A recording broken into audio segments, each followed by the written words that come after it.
మీరు విల్సన్ బాబా మీ పేరు? విల్సన్ బాబా మీ పేరు? కొరబండి బాబురావు. అన్నయ్య గారి హెల్త్ ఎలా ఉందండి? పెద్దగా గారు అవుతారా?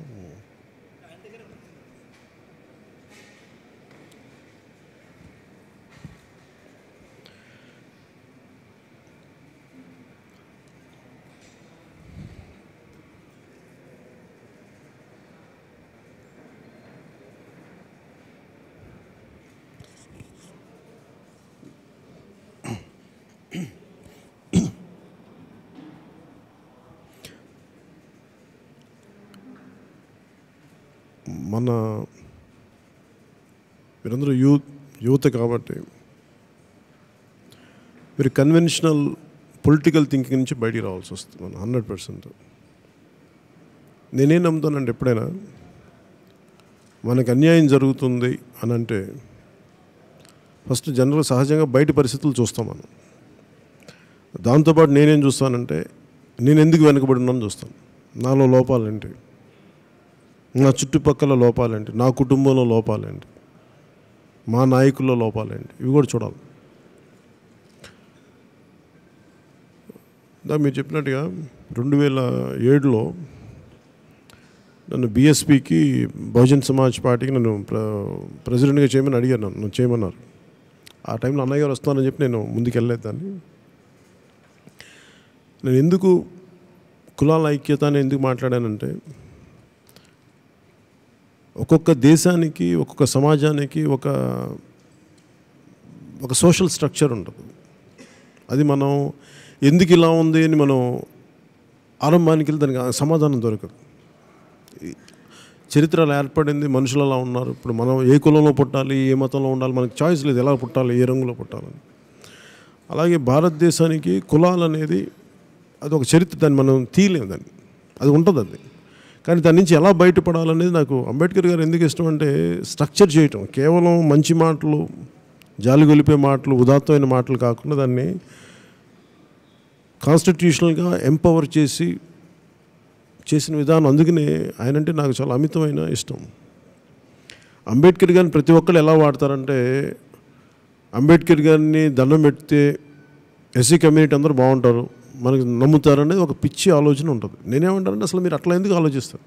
ఆయన గొప్పతనం మీకు తెలియాలి అంటే ఆయన కాన్స్టిట్యూంట్ అసెంబ్లీ డిబేట్స్లో ఆయన మాట్లాడిన విషయాలు మీకు తెలియాలి. ఆయన ఎందుకు చట్టం చేశారు, ఎంత ప్యాషనేట్గా మాట్లాడారు. అంబేద్కర్ గారిని తెలియదు. అలాగే నేను ఎందుకు ఆంధ్రప్రదేశ్ సంబంధించి తెలంగాణ విడిపోయినప్పుడు ఆంధ్ర నుంచి మనకి సెపరేట్ అయినప్పుడు బాగా అవమానాలకు గురైంది సామాన్యులు, అన్ని కులాల్లోని సామాన్యులు. అధికారంలో ఉన్న వ్యక్తులు ఎవరు పెద్ద ఇబ్బంది పడలేరు. దాంట్లో నాకు వ్యక్తిగత అనుభవం ఉన్నది గతంలో కూడా చెప్పాను. ఒక 45-50 సంవత్సరాల క్రితం వెళ్ళిపోయిన ఒక దళిత కుటుంబం. ఆయన చెప్తాం, ఇద్దరం కలిసి పనిచేస్తూ ఉండేవాళ్ళం మా తోటలో. ఆయన చెప్పాడు, మేము రోడ్లు వేసేటప్పుడు రోడ్ రోలర్, హ్యాండ్మేడ్ మన చేతు నెట్టి రోడ్ రోలర్ ఉండేది. అది నెడుతుంటే నాకు మోచెప్పలు పగిలిపోయాయి, నాకు రక్తం వచ్చేది. ఉమ్మూసుకొని మళ్ళీ తుడుచుకుంటూ వెళ్ళిపోయేవాడిని. ఇన్ని కష్టాలు ఉన్నాయి. ఆయన ఒక రోజున తెలంగాణ ఉద్యమం జరుగుతున్నప్పుడు ఆయన చనిపోయాడు.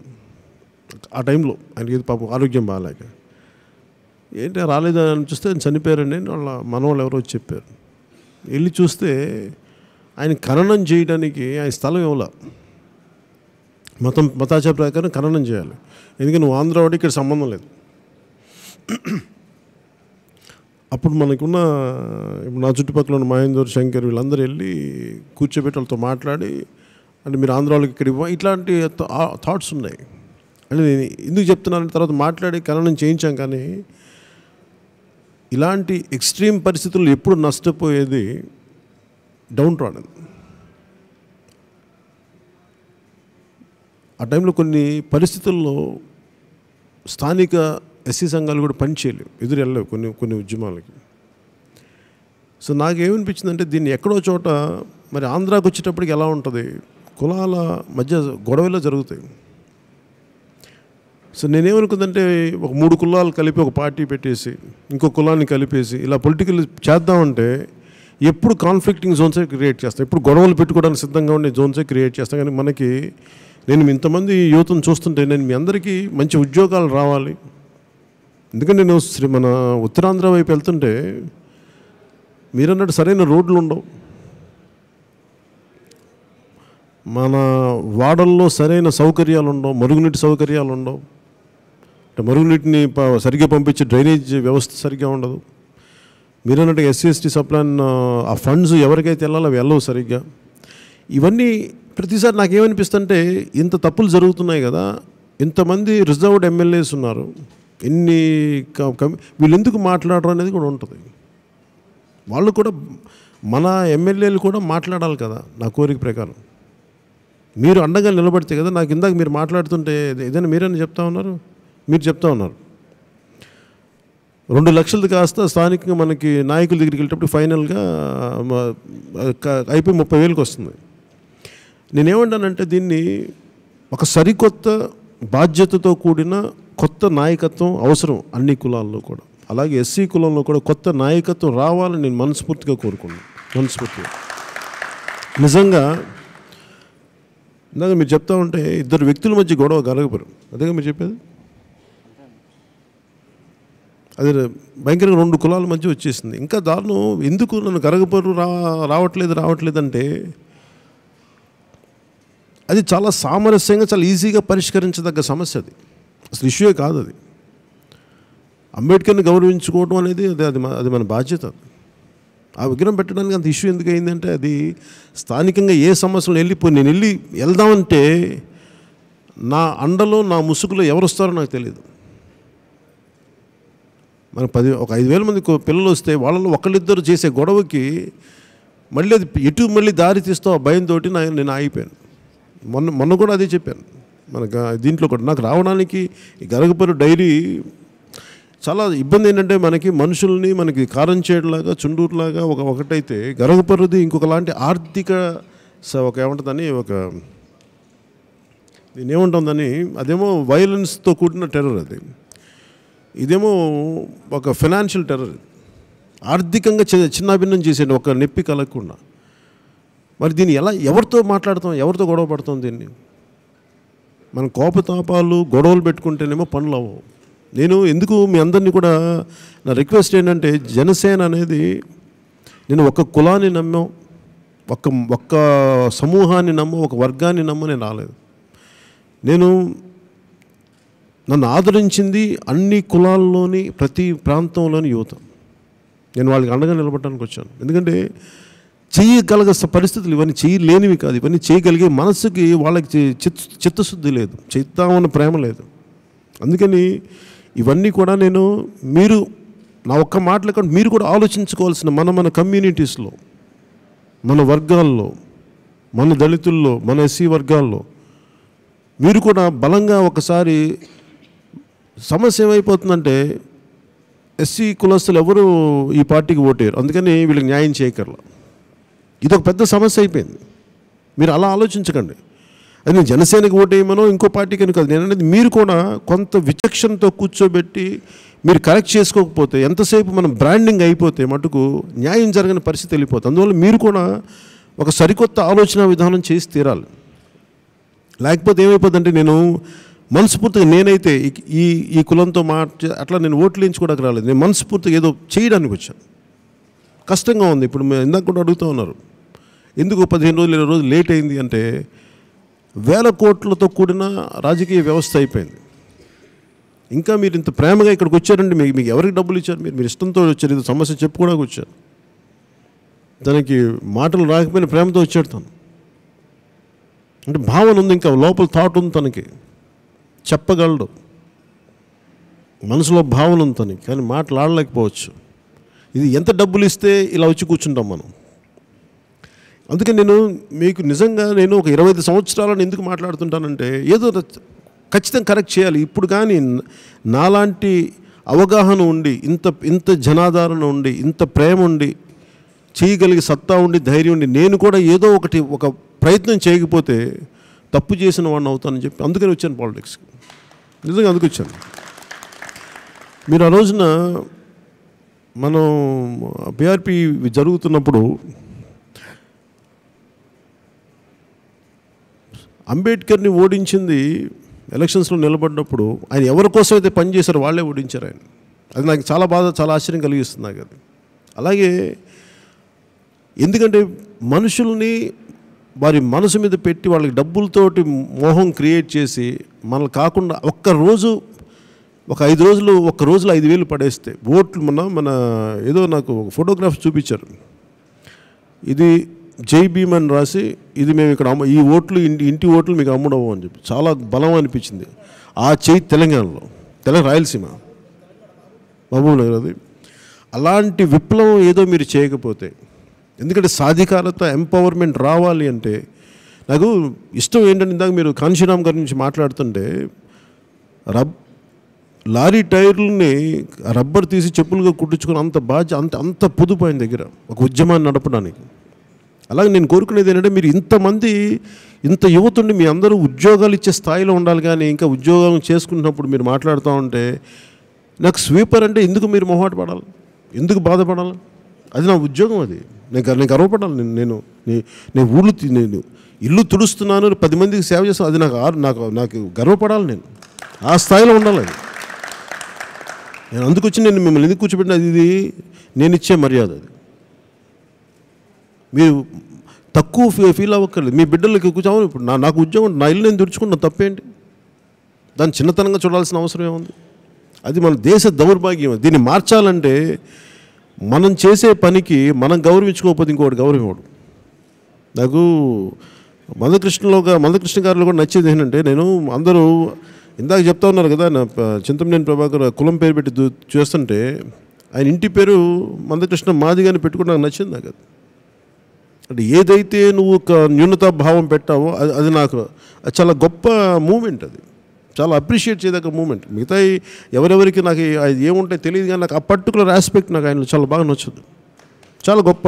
ఎందుకంటే అది అలాగే మనం ఏ పనులు చేస్తున్నామో మనం తక్కువ ఫీల్ అవ్వక్కర్లేదు. మనం ఎందుకు తక్కువ ఫీల్ అవ్వాలి? ఇది మన దేశ తాలూకు సంస్కారం, చాలామంది పెద్దలు నేర్పించింది. అలాగే నాకు మీరు అలా అనిపించేస్తుంటే నాకు నిజంగా కొంచెం బాధ కలిగించింది. మీరు అలా ఫీల్ అవ్వకూడదు మనస్ఫూర్తిగా. మీరు ఉండండి, మీరు ఆనందంగా. ఎందుకంటే నేను వచ్చింది కూడా ఒక జనరేషన్ కష్టపడితే మీ బిడ్డలకి జనరేషన్ చాలా బాగుంటుంది. నేను అందుకే మీ బిడ్డల జనరేషన్ కోసం నేను పనిచేస్తున్నాను. వెంటనే 2019లో నాకు ఎలక్షన్లకు వచ్చేస్తాయో అని కాదు. నా కష్టం ఉంటుందో తెలుసు. నాకు కష్టాలు ఉంటాయి, ఇబ్బందులు ఉంటాయి. ఏ ఒక్క కులం కూడా, ముఖ్యంగా ఎస్సీ కులాలకు సంబంధించి నాకేంటి ఈ మాట మాట్లాడటం కూడా నాకు ఇష్టం లేదు, కానీ మాట్లాడాలి కాబట్టి మాట్లాడుతున్నాను.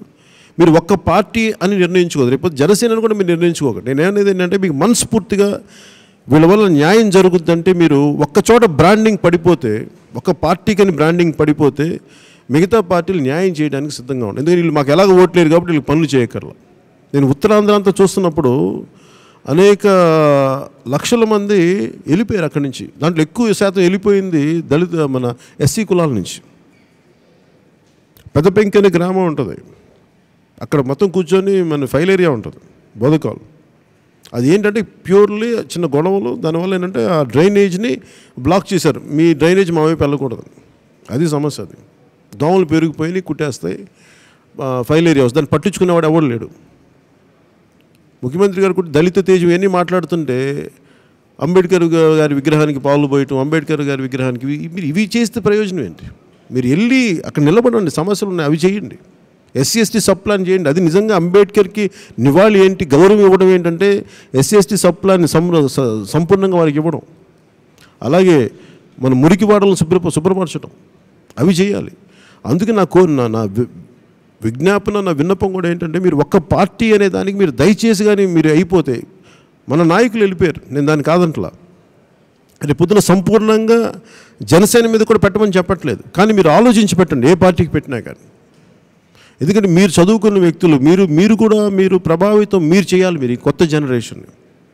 ఎందుకంటే మీరు కానీ సాధికారత మీరు చూపించకపోతే మన పుట్టే బిడ్డలకు అన్యాయం చేసిన వాళ్ళు అవుతాం. అందుకని మీరు ఒకసారి, నేను మనస్ఫూర్తిగా మీకు అండగా ఉంటాను. మీరు నాకు ఓట్లు వేసినా వేయకపోయినా నేను మనస్ఫూర్తిగా, ఇది నా బిడ్డల సాక్షిగా చెప్తాను, నేను మీకు అండగా ఉంటాను. ఎందుకంటే నేను కాన్స్టిట్యూంట్ అసెంబ్లీ డిబేట్స్ నేను అంబేద్కర్ భవన్కి వెళ్ళినప్పుడు కానీ లండన్లో, ఎందుకంటే అంత గొప్ప మహానుభావుడు. మరి ఆయన ఆశయాల్ని మనం తీసుకెళ్ళకపోతే ఇంకెవరు తీసుకెళ్తారు? ప్రతి ఒక్కళ్ళు మన ఎస్సీ కులాలని వీళ్ళు ఓట్ బ్యాంక్ సింపుల్గా మాట్లాడతారు, ఇంత పర్సంటేజ్ ఓట్ బ్యాంక్ ఉంటుంది, మన ఇలా లాక్కోవాలి. నాకు ఆ పదాలే నచ్చవు. మనుషుల్ని ఓట్ బ్యాంక్ ఎలా చూస్తాం? సంపూర్ణ నిండు జీవితంతో ఉన్న మనుషులు, వారికి అండగా నిలబడాలి కదా వాళ్ళు కూర్చోబెట్టి. అందుకని మీరు కూడా కొంచెం విస్తృతపరచని ఆలోచన విధానాన్ని ఎక్కువ చేయండి. సమస్యలు ఎక్కువ ఉంటాయి. అలాగే మనలో ఉన్న తప్పు ఒప్పులను కూడా మీరు నిస్సందేహంగా మీరు కరెక్ట్ చేసుకోకపోతే మనం అనవసరంగా బయట వాళ్ళకి అవకాశం ఇచ్చిన వాళ్ళం అవుతాం. అందుకే నేను కులాలని కూర్చోండి, కేవలం 2-3 కులాలను కలిపేసి రాజకీయం చేయడానికి నేను రాలేదు. మనుషుల్ని ప్రతి ఒక్కరిని చైతన్యపరిచిన రాజకీయాలు చేయడానికి వచ్చాను. చాలా కష్టం ఇప్పుడున్న పరిస్థితి. ఎందుకంటే నేను కులాల ఐక్యతను ఎందుకు మాట్లాడుతున్నానంటే, కాంశీరామ్ గారు కూడా ఈవెన్చువల్గా ఇది పవర్ తీసుకెళ్ళడానికి మాట్లాడారు, కానీ తర్వాత ఈవెన్చువల్గా ఆయన కూర్చోబెట్టి బ్రాహ్మణులతో మన బ్రాహ్మణ్ సమాజంతో కూడా కలవాల్సి వచ్చింది.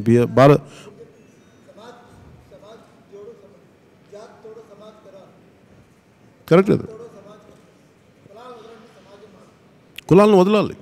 అలా అని చెప్పి మనం ఎంతసేపు న్యూనతాభావం ఉండకూడదని. ఎందుకంటే నేను మీకు ఇది ఒక సుదీర్ఘమైన ప్రయాణం, ఆ సుదీర్ఘమైన ప్రయాణానికి మీరు అండగా ఉండాలని మనస్ఫూర్తిగా కోరుకున్నాను. మీకు అండగా ఉంటానని తెలియజేసుకుంటూ, నాకు అలాగే ఈ ఇష్యూస్ అన్నింటినీ నేను కొంచెం చాలా సామరస్యపూర్వకంగా పరిష్కరించాలి. ఇప్పుడు నేను గరగపూర్ వెళ్ళి నాకు గొడవ పెట్టడం చాలా తేలిక. నాకు చాలా వెళ్ళి గొడవ పెట్టినందువల్ల ప్రయోజనం నాకు పరిష్కారం జరగాలి అక్కడ. ఇంకా అది పెంచడం నాకు ఇష్టం లేదు. పెంచడం వల్ల మీరు నేను వెళ్తాం, గొడవ పెడతాం, వచ్చేస్తాం. తర్వాత ఎవరు సాల్వ్ చేస్తారు దాన్ని? వాళ్ళు అక్కడే ఉండాలి, వాళ్ళు అక్కడే బతకాలి. అది నాకు అందుకని మనం కొంచెం మెచ్యూరిటీతోటి మనం చేయకపోతే, అందుకని మీరు నన్ను ఎలా చూసినా కానీ నిజంగా ఈ ఓట్ బ్యాంక్ పాలిటిక్స్ చేయడానికి రాలేదు. నిజంగా మన కులాల్లోని జీవితాలని మార్పు తీసుకురావడానికి వచ్చాను. యువతలో మార్పు రావాలి, నేను మీకు అండగా ఉంటానని తెలియజేసి. ఎందుకంటే మీలో ఒక్కడిని నేను. నా కత్తిపదవర గారితో చాలా బలమైన అవగాహన ఉన్న వ్యక్తి నేను, మాస్టర్జీ గారితో కానీ. ఎందుకంటే మీ అందరికీ తెలుసో తెలీదు, నేను తెలంగాణలో చాలా దళిత ఉద్యమాలు, దళిత సభలకు నన్ను పిలిచేవాళ్ళు. చాలా ప్రైవేట్ గ్యాదరింగ్స్ నన్ను పిలిచేవాళ్ళు. మేము కూర్చొని ఇలా మాట్లాడుకునేవాళ్ళం. చాలా ఇట్లా కూర్చోబెట్టి ఒక 30 మంది 40 మంది కూర్చొని మాట్లాడుకునేవాళ్ళం. సో అందుకని మీరున్నారు కదా ఓకే, అందుకని నేను అవగాహనతో మాట్లాడుతూ ఉన్నాను. నిజంగా చేసేవాడు నిలబడేవాడు ఇలాగే ఉంటాడు. మిమ్మల్ని కూర్చోబెట్టి మొత్తం దించేస్తానంటే ఎవరు నా మాటలు నమ్మకండి. సో నేను కూడా మీకు అండగా ఉంటాను మనస్ఫూర్తిగా తెలియజేసుకున్నాను. సెలవు తీసుకున్నాను. జై భీమ్.